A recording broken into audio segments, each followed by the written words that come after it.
Olá, seja bem-vindo a esse vídeo e a esse canal. Meu nome é André Tarifa e hoje nós estamos aqui para dar continuidade à leitura do livro O que é o Espiritismo. Nós estamos no capítulo 1, no diálogo com o cético, no trecho que tem por título Oposição da Ciência. Esse aqui é o vídeo número 2 sobre esse assunto. Por quê? Porque o primeiro é o último vídeo que a gente fez. Se você não assistiu, pode ir lá, dá um play e assiste. Foi uma live comigo e com o Paulo Eduardo Sampaio. Foi um bate-papo delicioso de 1h e pouco, mais ou menos, onde nós fomos lendo e fomos trocando ideias sobre o texto.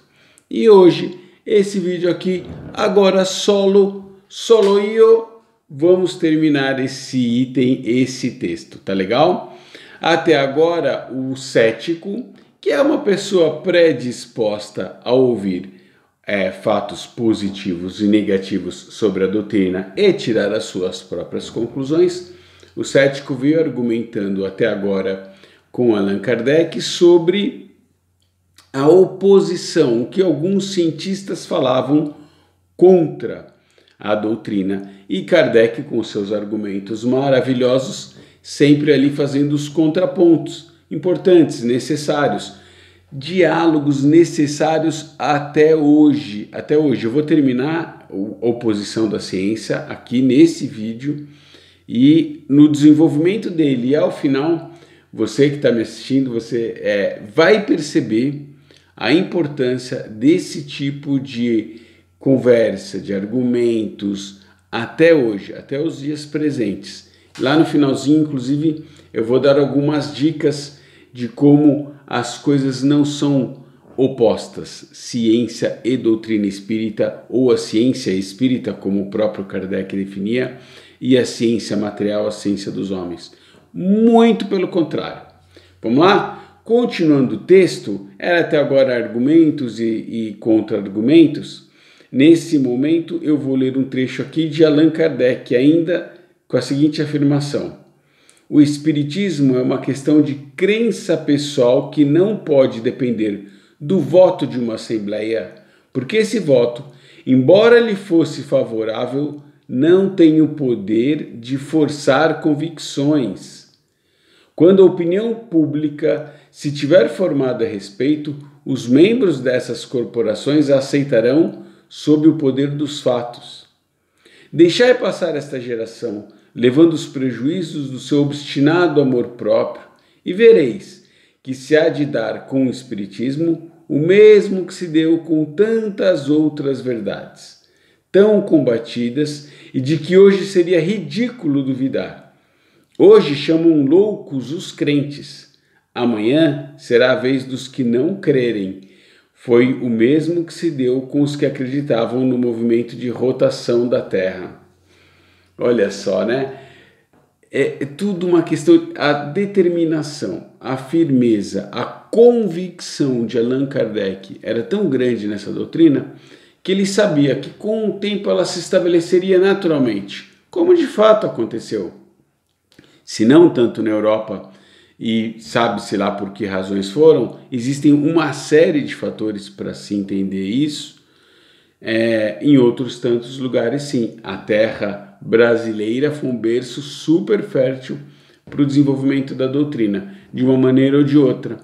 Então, ele fala isso, olha, quem não acreditava em coisas importantes que hoje são tão sólidas como o próprio movimento de rotação da Terra, hoje parece ele o bobo, porque se confirmou e está aí. Olha que frase bacana que ele diz agora. Nem todos os sábios, porém, julgaram do mesmo modo. E notai que agora chamo sábio, os homens de estudo e saber, tenham ou não um título oficial. Olha só. Porque o nosso amigo cético aqui falou que sábios combatiam a ideia, meio que dando por sinônimo sábios e cientistas, o que nem sempre é a mesma coisa. E é exatamente isso que Kardec fala nessa frase. Olha, eu chamo sábio todo aquele que tem estudo ou saber, ainda que não tenha um título oficial, porque qualquer um que se desenvolve uma inteligência, com base em um determinado estudo, naquele assunto, ele é um doutor, não é verdade? Independente de ter cátedra numa universidade, numa faculdade ou não. Era o caso do Espiritismo. O Espiritismo era uma ciência, tanto quanto as outras, mas não tinha uma cadeira. Não tem uma cadeira de ciência do Espiritismo na Universidade de Lyon, por exemplo, ou de Turim, onde outros tantos pesquisadores, aí lá no final eu vou mostrar para vocês, desenvolveram, sim, estudos muito sérios com base em fenômenos mediúnicos. Seguindo com Kardec, muitos fizeram o seguinte raciocínio: não há efeito sem causa e os efeitos mais vulgares podem conduzir-nos à solução dos mais difíceis problemas. Olha, agora ele vai dar alguns exemplos muito legais. Se Newton não tivesse atenção à queda de uma maçã, se Galvani tivesse repelido sua serva e lhe chamasse visionária e louca, quando esta lhe falou das rãs que dançavam no prato, talvez ainda estivéssemos sem conhecer a admirável lei da gravitação, lá do nosso amigo Newton, da gravitação universal e as fecundas propriedades da pilha elétrica. Newton pela lei da gravidade e Galvani pela propriedade da pilha elétrica. E por quê? O que isso tem a ver com ranzinha dançando no prato? Galvani, que era um cientista, percebeu a eletricidade que existia em organismos organismos animais.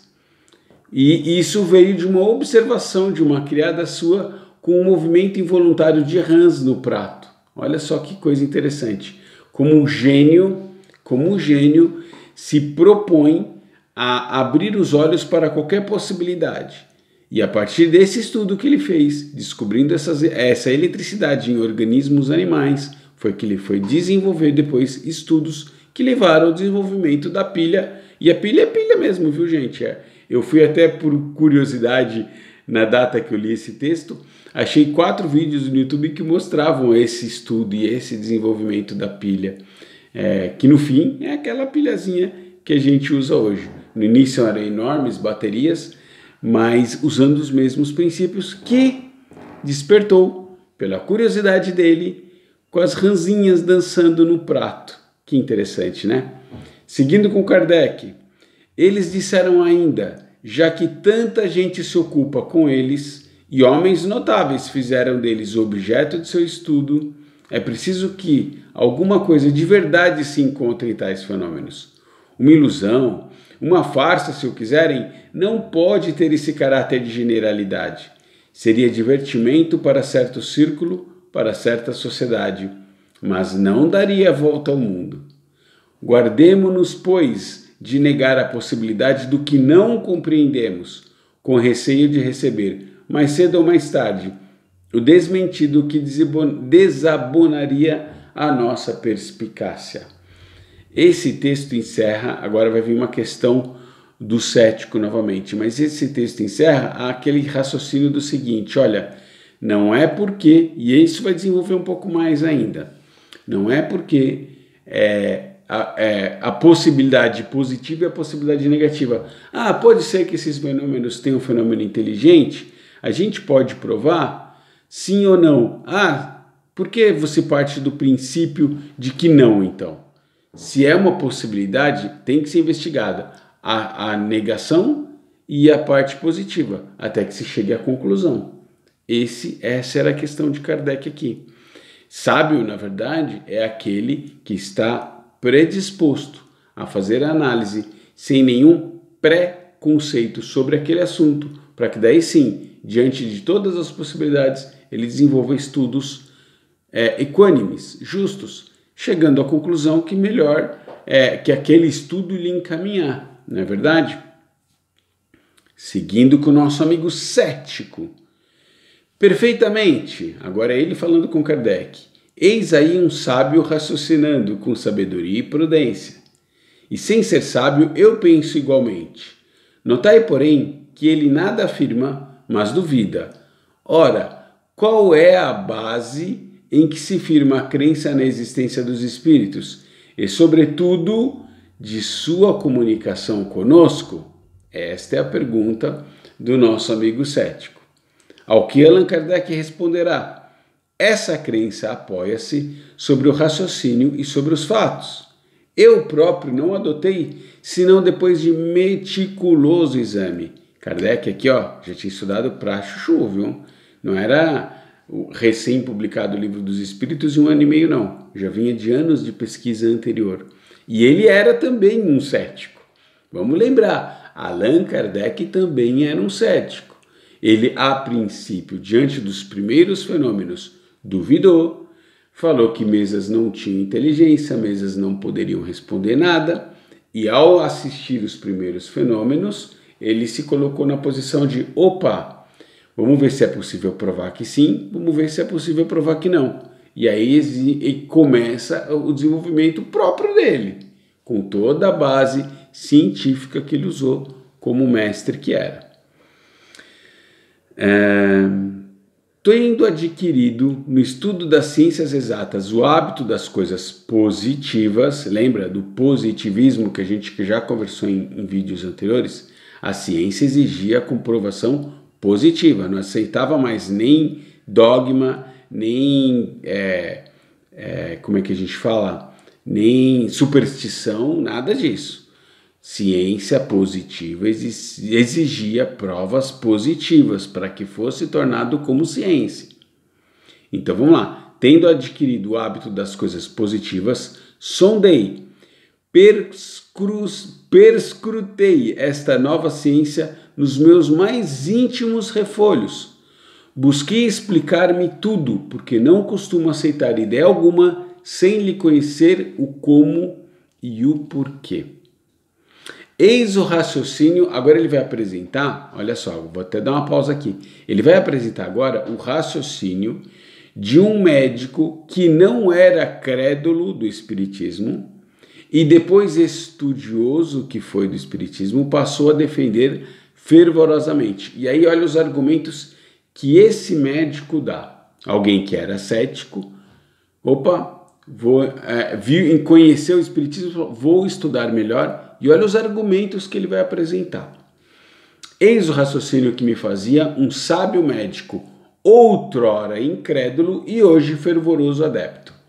E aí ele faz uma série de perguntas. Teve um texto que o Kardec propunha que o próprio visitante, o próprio cético, chegasse às suas conclusões com Kardec respondendo a ele com perguntas, fazendo provocações para que ele tirasse suas próprias deduções. E é assim que esse texto vai se desenvolver agora. Dizem que seres invisíveis se comunicam conosco. Por que negá-lo? Antes de inventar o microscópio, suspeitava alguém que existissem esses milhares de animálculos que causam tanto estrago à economia? Onde a impossibilidade material de haver no espaço seres que escapem aos nossos sentidos? Teremos acaso a ridícula pretensão de saber tudo e de dizer que Deus nada mais pode nos revelar? Se esses seres invisíveis que nos rodeiam são inteligentes, por que não poderiam se comunicar conosco? Se estão em relação com os homens, devem desempenhar um papel no seu destino, nos acontecimentos da vida destes. Quem sabe se eles não constituem uma das potências da natureza, uma dessas forças ocultas de que nem suspeitávamos? Que novo horizonte vai abrir-se ao pensamento? Que campo tão vasto de observação!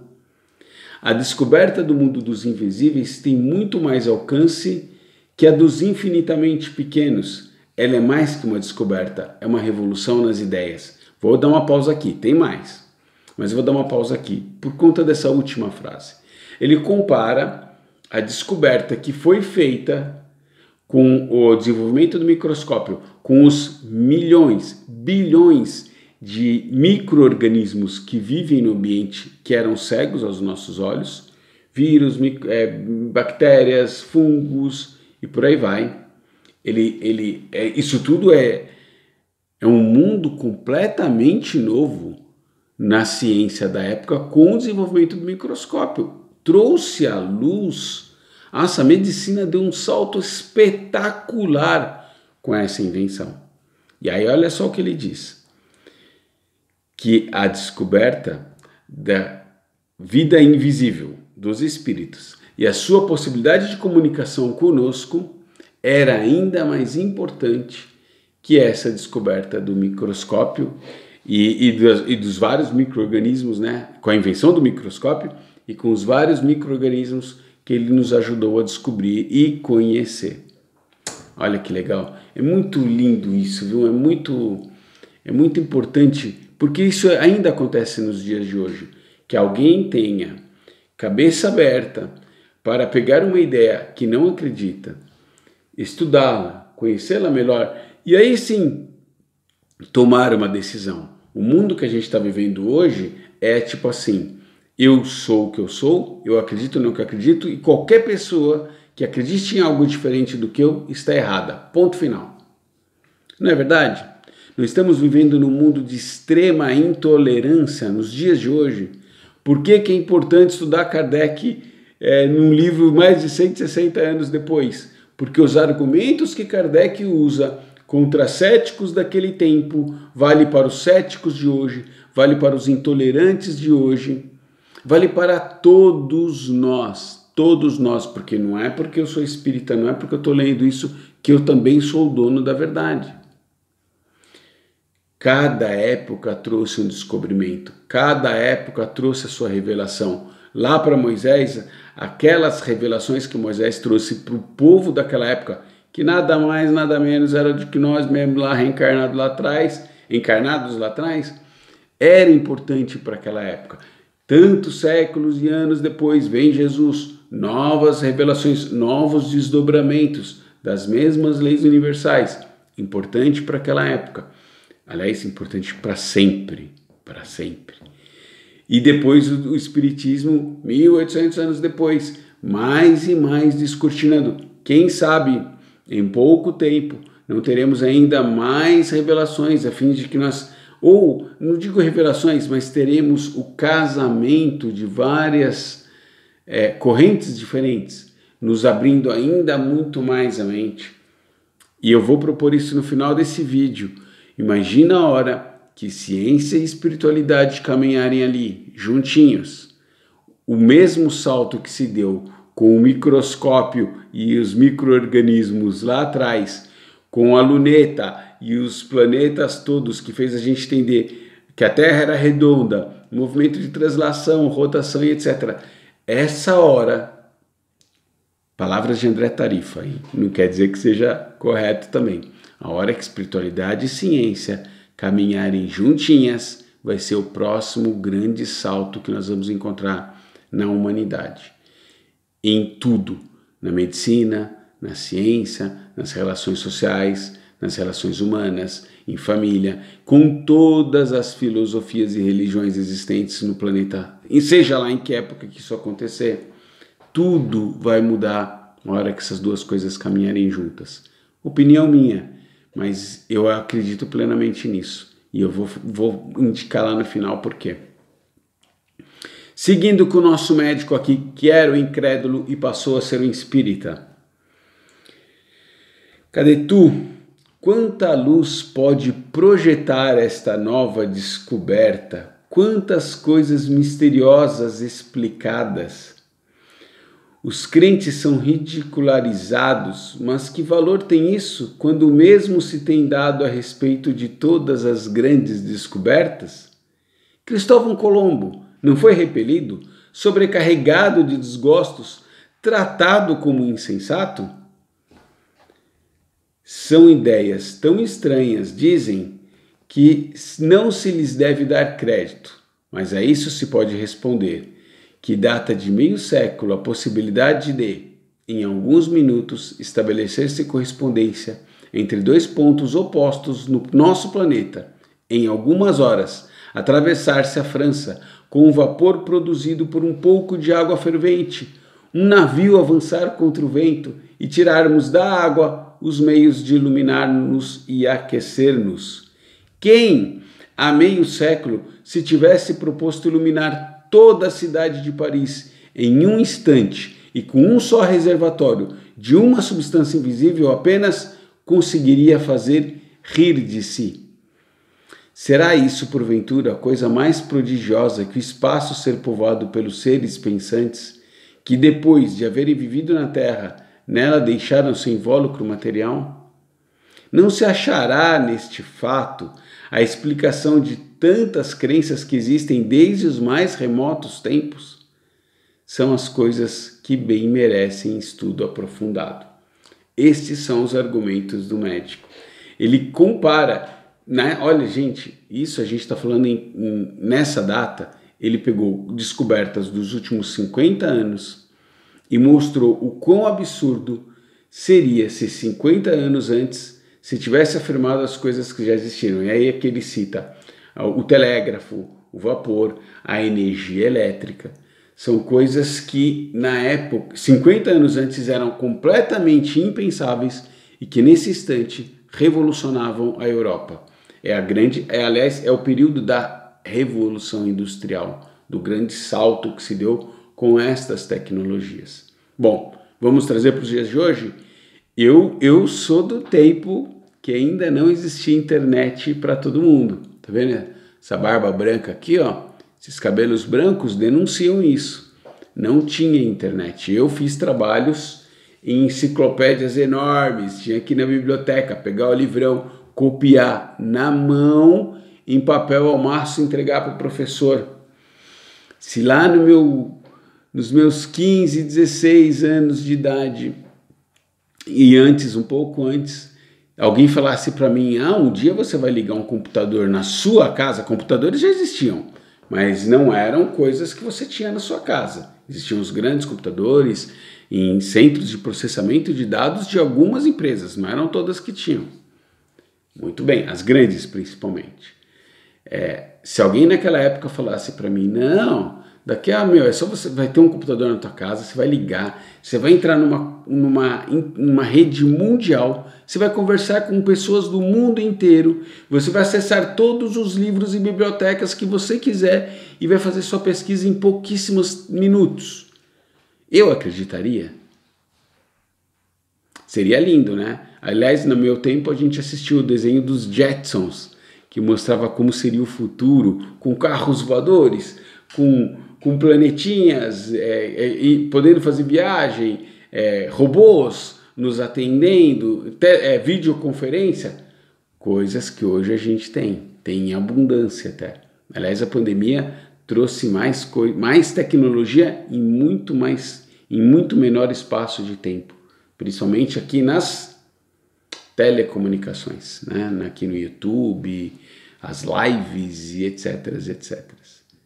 Não que já não existiam, mas deram um salto gigantesco por conta da necessidade. Então, o que esse médico aqui fala, antes o incrédulo e agora o espírita, é exatamente isso. Ora, quem nos falasse dessas coisas da ciência pouco tempo atrás, seria completamente ridicularizado, como hoje nos ridicularizam por acreditarmos no contato com os espíritos. Mas isso, na medida que o tempo passar, vai mostrar que nós estávamos certos. E aí quem vai se sentir ridículo é quem não acreditava. Aqui no Brasil é muito comum já isso, né? Inclusive entre não espíritas. Eu já falei isso em vídeos anteriores. Acho que na live com a Patrícia, inclusive, eu cito até pesquisas recentes feitas no Brasil, onde mostram que que um número enorme de pessoas acreditam em reencarnação, acredita em vida após a morte, acredita na comunicabilidade dos espíritos, um número muito maior do que aqueles que se declaram espíritas. Por quê? Porque já viveram a experiência, ou já conhece alguém que viveu, ainda que não se estudem, que não se aprofundem, ou que não se declarem espíritas. Eu sou católico, não praticante, mas já fui num centro, já pegou uma carta psicografada. Já assistiu 10 novelas que falam sobre reencarnação, não sei mais quantos filmes, e a conta fecha, as coisas fazem sentido. Ou leu um romance espírita que também fez sentido na cabeça dele. Pronto, já é, ainda que não precisa se declarar de filosofia nenhuma, já entendeu os conceitos, já sabe como é que funciona.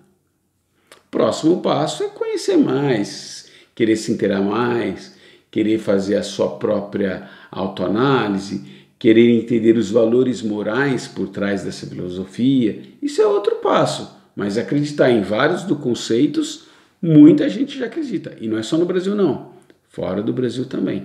Vejam quantos filmes de Hollywood são feitos com a temática da reencarnação e o sucesso que eles fazem. Ou com a temática da vida após a morte e espíritos se reencontrando ou se comunicando de espírito para encarnado e vice-versa. Tá cheio. E para eles isso faz um enorme sucesso. Prestem atenção. Vamos agora com as palavras de Kardec falando sobre o nosso amigo médico aqui. Eis as reflexões de um sábio, mas de um sábio sem pretensão. Elas são igualmente feitas por muitos outros homens esclarecidos. Estes viram, não superficialmente e de ânimo prevenido, estudaram seriamente, sem partido fixo, e tiveram a modéstia de não dizer: não compreendemos, isto não pode ser verdade. Isso aqui é muito legal, porque o cientista, o intelectual que usa a razão no extremo, mas não tem essa humildade necessária, fala assim: olha, se eu não entendo, logo não existe. E você precisa de uma humildade, que nem ele fala que, olha, os outros tiveram a modéstia de dizer assim: eu não entendo, então eu vou estudar para conhecer melhor. O intelectual arrogante, orgulhoso, fala assim: eu não entendo, se eu não entendo é porque não existe, ponto final. Sua convicção formou-se pela observação e pelo raciocínio.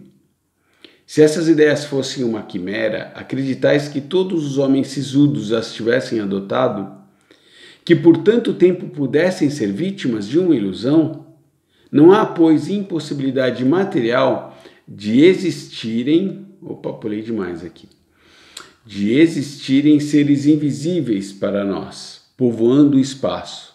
E esta só consideração devia bastar para exigir mais circunspecção. Quem, há bem pouco, poderia pensar que uma só gota de água límpida encerrasse milhares de seres, cuja pequenez extrema nos confunde a imaginação? Ora, eu digo que há mais dificuldade em conceber a nossa razão seres de tal tenuidade, providos de todos os nossos órgãos e funcionando como nós, do que admitir aqueles a quem damos o nome de espíritos. Kardec é Kardec, né? Fez a mesma observação que o médico. Olha, quem diria que numa gotinha de água, à luz de um microscópio, se enxergasse tantos e tantos seres e antes, pouco tempo antes, né? E para ele, inclusive o Kardec fala, para mim é mais difícil entender aqueles micro-organismos ali da água, com todas as suas organelas, com todas as suas... Porque cada micro-organismo desse é uma vida. Então, é mais difícil para mim entender aquilo do que entender espírito conversando com a gente. É muito mais racional eu entender os espíritos vivendo e conversando conosco. Último argumento do nosso amigo cético. Sem dúvida, mas por ser coisa possível, não devemos concluir que exista. Aí ele veio do outro ponto, né? Bom, mas já que é possível, também não quer dizer que é verdade. Possível é uma coisa, verdade é outra. Kardec responderá: é exato, mas não podeis deixar de convir que, desde que uma coisa não é impossível, já ela avançou porque a razão não a repele. Resta, pois, averiguá-la pela observação dos fatos. Ora, essa observação não é nova. Tanto a história sagrada quanto a profana provam a antiguidade e a universalidade dessa crença, que se perpetuou através de todas as vicissitudes por que tem passado o mundo e se mostra entre os mais selvagens povos, no estado das ideias inatas e intuitivas, e tão gravadas no pensamento como a do Ser Supremo e da existência futura. O Espiritismo, pois, não é uma criação moderna. Tudo prova que os antigos conheciam tão bem, ou talvez melhor do que nós. Somente ele não era ensinado, senão com precauções misteriosas que o tornavam inacessível ao vulgo, abandonado de propósito no lamaçal da superstição. Eu vou ler o último parágrafo e depois a gente conversa um pouquinho. Quanto aos fatos, eles são de duas naturezas, uns espontâneos e outros provocados. Entre os primeiros estão as visões, as aparições tão frequentes, os ruídos, barulhos e movimentações de objetos sem causa material e grande número de efeitos insólitos que olhávamos como sobrenaturais e hoje nos parecem simples, porque não admitimos o sobrenatural, visto como tudo se submete às leis imutáveis da natureza. Os fatos provocados são os obtidos por intermédio dos médiuns. Isso encerra o texto e eu vou conversar um pouquinho aqui com vocês. Ele fala uma coisa tão simples, gente, é aquilo que eu acabei de comentar um pouquinho atrás, Moisés, Jesus e o Espiritismo, mas muito antes até de Moisés.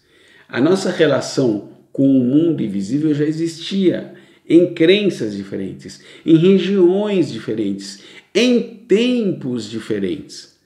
Relações que até hoje, só que elas ficavam circunscritas normalmente a uma elite sacerdotal, vamos dizer assim, né? Porque até a tradição, na maioria dos povos, era oral. E ainda há que se falar o seguinte, muitos não tinham tradição da escrita e, na verdade, não era nem hábito alfabetizarem-se os povos. Então, só uma elite próxima ao poder ou a filosofia religiosa daquele país ou região é que tinha acessos a esses tipos de comunicação. E elas existiam. Mais para cá, mais para silvícolas, vamos dizer assim, aos silvícolas e naturais de todas as regiões de todos os tempos, índios, xamãs, etc. Todos eles se relacionaram com o invisível há muito tempo. E isso era de conhecimento geral. Não é verdade? Sempre foi. Vamos voltar um pouco antes de Kardec aqui. A perseguição absurda que foram feitos aos médiuns em quase todos os tempos por outros poderes religiosos que não queriam que aquilo fosse desenvolvido, né? Desde das perseguições às bruxas, a Santa Inquisição, né? Outros tantas, aquilo era mais a perseguição, aquilo é a maior prova de que aquilo era verdadeiro. Vamos mandar real, pura e simples. Moisés, quando teve que proibir a comunicação entre o seu povo e os espíritos, é porque aquela comunicação existia, senão ele não precisava proibir, vamos combinar, né? Se Moisés proibiu a comunicação dos espíritos com o seu povo, né, é porque ela existia. Mas o povo daquela época não usava essa comunicação de maneira adequada e virava um instrumento de espíritos zombeteiros, arruaceiros, que estimulavam eles a adorarem bezerro de ouro e coisas desse tipo, né? E se infiltravam no meio do povo, criavam essas superstições, criavam essas coisas para desestabilizar aquela missão que era muito importante, a primeira revelação. Então, esses espíritos, se aproveitando de pessoas de baixíssimo padrão moral, se aproveitavam disso e se manifestavam querendo bagunçar o coreto, ponto final. Usando um termo bem claro, queriam bagunçar o coreto para desestabilizar aquela missão que era importantíssima. Lógico que não conseguiram, porque existia um propósito muito maior ali, né? É isso que nos fala Kardec e o nosso amigo cético no item oposição da ciência. Mas agora, no final, o texto já acabou, tá, gente? Mas agora, no final, eu vou trazer 3 exemplos da época de contemporâneos da época de Kardec, Cientistas, sábios, porque Kardec alega nesse texto que vários sábios também se debruçaram no estudo do Espiritismo. Vários sábios, nas suas cadeiras, nas suas especialidades, também estudaram, desenvolveram teorias, escreveram sobre isso. E eu, por uma bênção da natureza, num outro trabalho eu fui obrigado a pesquisar algumas biografias, nomes que eu nunca tinha ouvido falar na minha vida. Vou mandar sinceramente para quem está me assistindo, eu nunca ouvi falar naqueles nomes. E qual não foi a minha surpresa ao ver que são todos pioneiros no estudo. Na época se falava metapsíquica, que era estudo, vamos dizer assim, dos fenômenos paranormais, né? E que tinha profunda relação com os fenômenos mediúnicos que depois, ou ao mesmo tempo, o Espiritismo esclarecia para todos nós. Vou citar 3 exemplos, todos na Europa, até de países diferentes. Friedrich Zollner, olha meu alemão que maravilhoso, hein? Friedrich Zollner nasceu na Alemanha em 1834, faleceu em 1882. Era um astrônomo, físico, professor, cientista, pesquisador, pioneiro da teoria da 4ª dimensão do universo, um exemplo de ciência e espiritualidade que caminhavam juntos. William Crookes, esse aqui então trabalhou com outros tantos que eu acabei pesquisando depois. Nasceu em Londres, na Inglaterra, em junho de 1832. Foi o maior químico que houve na Inglaterra na época. Ele ganhou até condecoração da família real na época. Virou Sir William Crookes. Na sua obra, Fatos Espíritas, olha o livro dele, faz completo relato de todas as experiências realizadas com o espírito materializado de Kate King, que não deixa dúvida quanto ao poder extraordinário que possui o espírito de dar forma desejada utilizando a matéria física. Olha o depoimento dele de uma linha, depoimento do próprio William Crookes. Não digo que isto é possível, falando lá da materialização do espírito. Digo, isto é real. E ele era um químico. Ele foi estudar isso nas propriedades da matéria. É um cientista, positivista, como era a ciência dessa época. Tinha que provar, por A mais B. William Crookes desencarnou em abril de 1919. E por último, isso porque eu só escolhi 3, tem muito mais. E depois eu vou deixar o nome deles aqui na descrição do vídeo. Se você quiser dar um Google lá, você vai ver que um nome vai te levar a outro, um nome vai te levar a outro. Algumas vezes esses nomes vão se cruzar, porque vieram de países diferentes e foram desenvolver pesquisas juntas, né? O Lombroso, eu já falei num vídeo anterior, o César Lombroso também era um grande estudioso, escreve um livro contra o Espiritismo, depois vai conhecer o Espiritismo e se torna um adepto e estuda e escreve livros a favor depois, tudo do ponto de vista científico. Por último, mas não menos importante, William J. Crawford, um irlandês que nasceu em 1881, faleceu muito novo ainda em 1920. Olha só a pesquisa dele. Utilizando balanças, ele provou a translação e a levitação de objetos e REPs produzidos por estruturas psíquicas que emanam do corpo do médium. Provou também que o médium perde massa à medida que espelha o ectoplasma, recuperando-a parcialmente ao término dos fenômenos, e que também os assistentes contribuem com alguns gramas de massa corpórea para a produção do ectoplasma. Depoimento do Crawford no final da sua vida. Intimamente, estou plenamente convencido de que os operadores são homens desencarnados. Não me ocupo senão com métodos pelos quais os fenômenos são produzidos, e pouco me interessa que os operadores sejam o que dizem ser ou elementos disfarçados do subconsciente do médium. É-me suficiente saber que são inteligências produzindo fenômenos. No entanto, vi e ouvi bastante no círculo Goliger e em outros círculos para me convencer de que o homem não morre verdadeiramente na morte física, mas que passa a um outro estado de existência.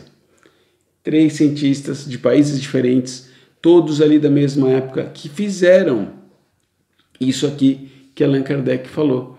Olha, eles eram céticos, não negavam a possibilidade e foram estudar. No que foram estudar, esses fenômenos, lógico, todos eles partiram de fenômenos e na época ainda era muito natural.